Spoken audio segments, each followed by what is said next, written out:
নমস্কার, আমি পায়েল। ব্লসমবাড়ি হেলথে সকলকে স্বাগত জানাচ্ছি।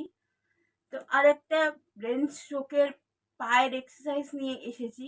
এটা হচ্ছে একটু অ্যাডভান্স এক্সারসাইজ। যখন তোমরা কিভাবে তোমরা নিজের পায়ে দাঁড়াতে শিখবে, কি প্রাথমিক এক্সারসাইজটা হবে, তারপরে এটা একটু অ্যাডভান্স। এই অ্যাডভান্স এক্সারসাইজগুলোই তোমাদের সাথে আজকে শেয়ার করব। আশা করছি ভিডিওগুলো তোমাদের কাছে ইউজফুল হচ্ছে। আর তো শিশুর মতনই ব্রেন স্ট্রোক যখন হয়, মানে একটা সাইডের মোবিলিটিটা হারিয়ে ফেলে, আমাদের মাসেল কন্ট্রোলটা হারিয়ে ফেলে। তো মাসেলের কিছু হয় না, মানে মাসেলের সাথে ব্রেনের সংযোগটা ছিন্ন হয়ে যায়, মাসেল কন্ট্রোলটা হারিয়ে যায়, মোবিলিটিটা হারিয়ে ফেলে। তো যাই হোক, তো কি কি এক্সারসাইজ করবে, একটা বাচ্চা যেরকম প্রথমে বসতে শেখে, তারপরে হামাগুড়ি দিতে শিখে এবং তারপরে হাঁটতে শেখে, সেরকমই ব্রেন স্ট্রোকের পেশেন্টও প্রথমে মানে বেড শোয়া থেকে প্রথমে বসতে শেখে, তারপরে দাঁড়াতে শেখে, তারপরে আস্তে আস্তে লাঠির সাহায্যে লাঠি দিয়ে হাঁটতে থাকে, তারপরে একটা সময় লাঠির প্রয়োজনও পড়ে না। এই হচ্ছে ব্যাপার। তো প্রথমে হচ্ছে আমি দেখাবো যে সবসময় একজনকে নিয়ে এক্সারসাইজগুলো করবে, কারণ পায়ের একটা পায়ের খুব উইক হয়, যে দিকটা তোমার স্ট্রোক মানে প্যারালাইজড হয়েছে সেদিকটা খুব উইক হয়। আমার বাঁ দিকটা উইক ছিল, তো এখনো অনেকটা কেটে গেছে কিন্তু এখনো উইক আছে। তো আমি কি কি এক্সারসাইজ করেছি তোমাদের সাথেই আজকে শেয়ার করব। প্রথমে আমি সিট আপ করেছি, খাটে বসে 10টা করে কাউন্ট করবে। প্রথমে 10টা করে প্রথমে শুরু করবে, যত দিন যাবে কাউন্টটাকে বাড়াবে, 10টা 10টা করে বা 5টা 5টা করে বাড়াবে। আর ধরো তুমি 10টা করলে, তাহলে কালকে 15টা করার চেষ্টা করবে, পরের দিন 20টা করার চেষ্টা করবে, এইভাবে 5টা 5টা করে ডেলি বাড়াতে থাকবে। তাহলে কি তোমার স্ট্রেংথটা বাড়বে, তোমার আহ, তোমার ক্ষমতাটাও, মানে তোমার এক্সারসাইজ করার ক্ষমতাটাও বৃদ্ধি পাবে। তো দেখাচ্ছি, এরকম উঠবে, কাউকে ধরে করবে, এরকম উঠবে, এরকম বসবে, এরকম উঠবে, বসবে, এই করবে, এই এক্সারসাইজটা করবে। এই এক্সারসাইজটা কাউকে একটা ঘরে ধরে করবে, এরকম হাতটা হয়ে যায়। তো হাতটার জন্য, কারণ আমার হাতটাও এরকম হয়ে গেছে, হাতটাও আস্তে আস্তে এই এরকম হলে পরে কি কি এক্সারসাইজ করতে হবে সেগুলো আমি তোমাদের সাহায্য করব। কারণ আমার হাতটা প্রথমে খুব স্টিফ ছিল, পার থেকেও, মানে পাতে অতটা প্লাস্টিসিটি দেখা যায় না, কিন্তু হাতে বেশি প্লাস্টিসিটি দেখা যায়। তো তোমাদের কি কি, তো এই একটা এক্সারসাইজ তোমাদের দেখালাম। দ্বিতীয় এক্সারসাইজ কি করবে, যখন তুমি দাঁড়াতে শিখে যাবে তারপরে কি এক্সারসাইজ করবে, এরকম বসবে, এরকম উঠবে, এটা তো করবে। যখন তুমি দাঁড়াতে শিখে যাবে তখন তুমি এক্সারসাইজ করবে হচ্ছে এই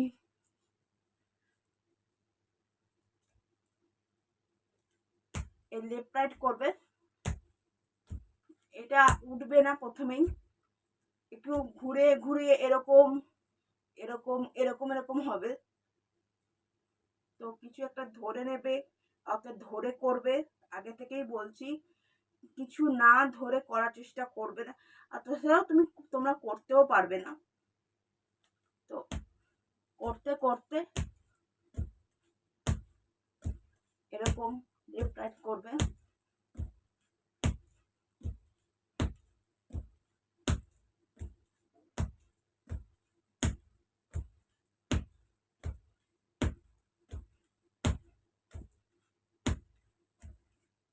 এরকম লেফট রাইট করবে। তারপরে এই 2 এর উপরে দাঁড়াবে। যতক্ষণ বেশি দাঁড়াতে পারবে ততক্ষণ বেশি বেশি। প্রথমে দাঁড়াতেই পারবে না,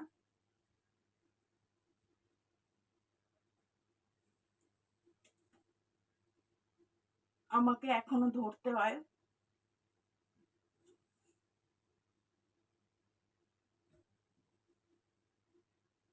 কখনো সামনে আমার এক্সারসাইজ যখন করতাম আমার পাটা ঘুরে যেত, তো পাটা আমার সবসময় মানে আমার বাবা বা যেই আমাকে এক্সারসাইজ করাতো সে সবসময় আমার পাটা ধরে রাখতো, কারণ আমার পাটা এগিয়ে যেত এবং ঘুরে যেত।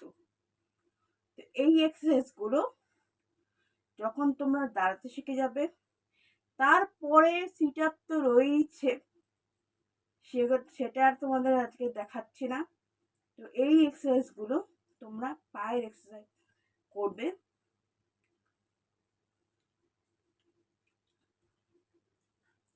সিট আপটা যখন করবে তখন যখন তোমার বেশ জোর এসে যাবে পাতে, তখন তুমি সিট আপ করবে, কারণ তুমি বসবে এরম ভাবে পুরোটা ধরো, তারপর তোমাকে উঠতে হবে, তো তুমি নাহলে পড়ে যাবে। তো তোমার যখন পায়ে অনেকটা জোর এসে যাবে তখনই সিট আপ করার চেষ্টা করো, নইলে সিট আপ করার চেষ্টা করো না। তো এই এক্সারসাইজগুলো করার চেষ্টা করো তোমরা। আর মাঝে মাঝে তোমাদের এই যেমন এখন আমার একটু ব্যালেন্স হারিয়ে ফেললো, এরকম ব্যালেন্স ফেলাটা খুব কমন ব্যাপার, এটাতে ঘাবড়াবে না। আমার তো তোমাদের আগের এপিসোডেই বলেছি যে তোমার আমার স্ট্রোক হয়েছে 4 বছর হয়েছে, আমি তো আমার এখনো এরকম হয়, আমি লাঠি ছাড়াই হাঁটি এবং আমি বাসেও উঠি এবং ট্রেনেও উঠি। হয়তো আমি পাবলিক ট্রান্সপোর্টটাতে অ্যাভেল করি কম, কিন্তু উঠি, মানে কখনো দরকার পড়লে আমি ট্রাভেল করি। এগুলো অভ্যাস করবে আস্তে আস্তে, যখন তোমরা রিকভারি করবে। প্রথমে তো হাঁটতে চলতে পারবে না, তখন খুব ফ্রাস্ট্রেটিং লাগবে যে আমি হাঁটে চলে বেড়াতাম, সেখানে আমি কিচ্ছু করতে পারছি না, আমি একটা পাশ ফিরতে পারছি না, মানে সব কিছু আমার একজনের উপরে আমি সারাটা মানে আমার মানে আমার বাড়ির লোকের উপরে ডিপেন্ডেন্ট হয়ে গেল, এরকম ফ্রাস্ট্রেশন লাগবে। কিনা সবসময়ের জন্য একেবারে পার্মানেন্ট নয়, এটা কিউরেবল প্যারালাইসিসটা। তো আস্তে আস্তে যত সময় যাবে এবং যত সময় যাবে এবং এক্সারসাইজ হচ্ছে সেটার তোমাদের মানে আলটিমেট সলিউশন। তো আজকের মতো ভিডিওটা এখানে এন্ড করছি। যদি ভিডিওগুলো আমি কষ্ট করে বানাচ্ছি, তো যদি ভিডিওগুলো তোমাদের ভালো লাগছে বা তোমাদের মনে হচ্ছে তোমাদের ইউজফুল লাগছে, তোমাদের মানে মানে তোমাদের ডেলি লাইফে কাজে লাগতে পারে মনে হচ্ছে, তাহলে প্লিজ একটা করে লাইক জানিয়ে দিও এবং প্লিজ সাবস্ক্রাইব করে দিও চ্যানেলটাকে, কারণ আমি মাঝে মাঝেই তোমাদের কাছে প্রতি সপ্তাহে ভিডিওস আসবে। তো এইরকম ভিডিওস, এক্সারসাইজের ভিডিওস আমি নিয়ে আসবো। তো আস্তে আস্তে প্যারালাইসিসের পরে এই তোমার স্পন্ডলাইসিসের উপরে, স্পন্ডলাইসিসের জন্য কি এক্সারসাইজ করা উচিত, এই বিষয় নিয়েও আমি মানে এক্সারসাইজ দেখাবো তোমাদের। তো সবই আমি একটা একটা করে সিরিজ আমি করছি। তো তোমাদের সাপোর্টের খুব প্রয়োজন আমাকে, আমার খুব। তো প্লিজ আমাকে সাপোর্ট করো তোমরা সকলে। তো থ্যাংক ইউ, আজকের মতো বাই বাই। আর একটা ভিডিও নিয়ে তোমাদের সাথে আমার দেখা হবে। তো ততক্ষণের জন্য দেখতে থাকো ব্লসম বাডি এবং স্টে সেফ এবং স্টে ব্লেসড এবং পজিটিভ। সুস্থ থাকুন, ভালো থাকুন এবং প্লিজ সাবস্ক্রাইব ব্লসম বাডি হেলথ এবং প্লিজ লাইক এবং কমেন্ট।